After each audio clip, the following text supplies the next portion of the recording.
Okay, Jose, so we got our final 53-man roster, and Jimmy Garoppolo is going to be part of that. That was the big news coming into the week. Uh, Staying on a $6.5 million deal, which bumps up to $7 million, and even has some incentives to where he could earn a potential other $9 million should he get some playing time. Were you surprised that this was the ultimate outcome?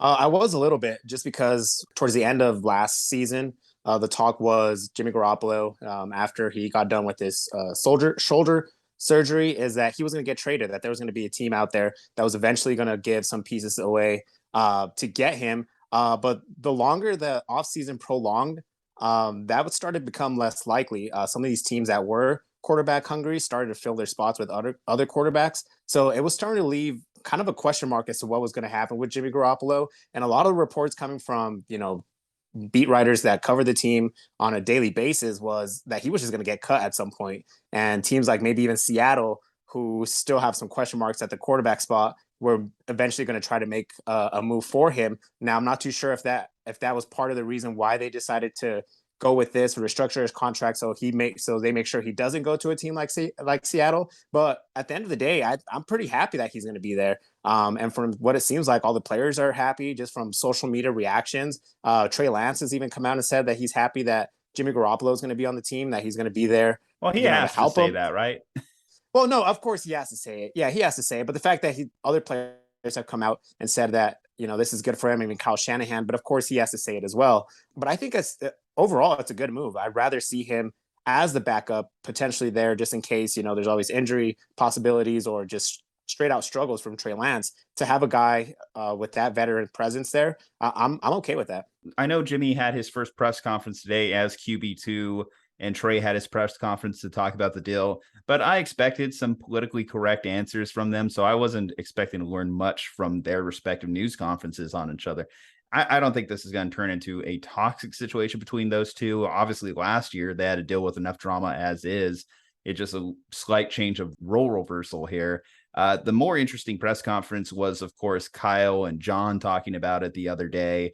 And they went into that press conference knowing that that was going to be the only thing that reporters wanted to ask them about. Kudos to them for being able to handle a conversation like that, because we know there's a lot of organizations that would handle it more poorly. Some of the big things is obviously knowing that Jimmy Garoppolo wasn't going to get his $25 million one way or the other. So it's nice to see that they were able to come to an amicable solution. And there's no doubt that this is a win for the Niners in my book, because how many other teams can look on their roster, look at their backup quarterback, and say that this guy could get us to an NFC Championship game? If something went wrong, stubbed toe, torn ACL, you name it, Jimmy Garoppolo could slide right back into the Niners lineup, and they could still be a title contender in the NFC. Not many teams have that luxury on their roster. And obviously the Niners have seen their seasons just collapsed by poor backup quarterback play. Jimmy Garoppolo versus Nick Mullens, obvious win. Jimmy Garoppolo versus CJ Beathard, obvious win. And even looking at this year's roster, Brock Purdy or Nate Sudfeld, if they had to play any significant length of time, I don't think the Niners are winning any games. Even with like the roster we have, it would still been like tough sledding there to pull off any form of victories. So I actually asked an interesting poll question on my Twitter the other day, just to kind of like gauge how Niners faithful are kind of feeling about this deal. And the big question I think a lot of people have is how much leash does Trey Lance really have in the wake of this deal? So I threw this out to you. So it was, what would the Niners record have to be for the fans to start calling for Jimmy Garoppolo to start? So I gave four options. Twitter only gives you four options to choose from. I gave a 1-3 start, a 2-4 start, a 3-5 start, and a 5-6 start. So the most popular answer was 1-3. First four games looking at that. So you got the two games, Chicago, Seattle, and then you have the Broncos and Rams. So those are our opening four games. You should walk away minimum, in my mind, with the 2-2 record from that. So if we were 1-3, do you kind of fall in line with what the other faithful are saying? Yeah, I think the moment you lose either one of those first two games, even the Seattle game, that's a Seattle game at home. This is not the same Seattle team that's given us trouble over the past decade. So yeah, I think the moment that the Niners drop one of those two games, the question marks are going to start piling on.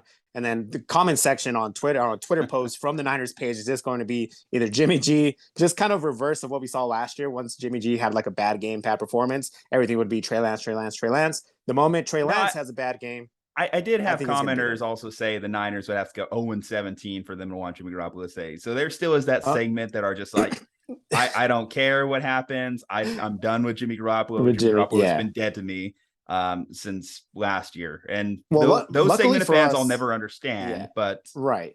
Yeah, luckily for us, we're realistic fans and we know what to expect from our Niners. And yeah, the moment he starts struggling, and it's not more about the losses, it's really going to depend on how he looks running the offense, and how he looks in those games. It's not necessarily about him losing, because you could lose football games many different ways. Let's say the defense just doesn't show up and can't control Justin Fields for some reason, but Trey Lance still has a good game.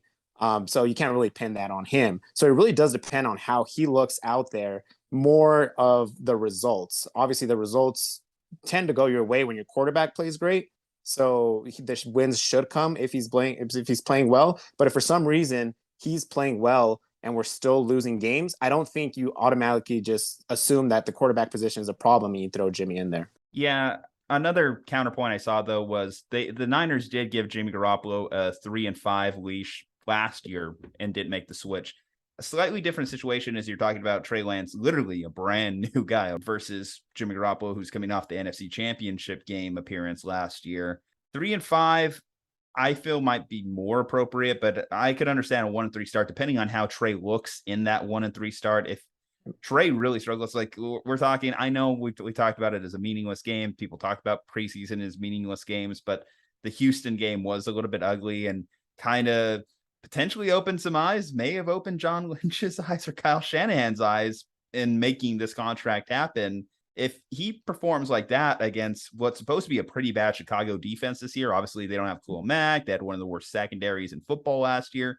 If he's struggling against that defense, or he's struggling against the shell of a defense that they have in Seattle, then you're not going to go into the Denver game or the Rams game expecting victories. That's where it's like, okay, so if you do drop one of those first two, then it becomes harder to envision yourself getting the wins against the Broncos or the Rams. Luckily, though, I would say if let's say they start 1-3, you do have a Carolina game coming up and you do have a Falcons game coming up. So those are two very winnable games. So you could get back right at 3-3 instantly. If like worst case, you drop one of those first two games. And then you're even, then you're flush, and then it's just going to come down to how you perform over the next couple games in that respect. But obviously, you want to see consistent development from Trey week to week, because that's part of the thing too this year, right? We're starting him week 1 with the hopes that he gets progressively better throughout the season. You don't want to cut his legs out from under him too soon.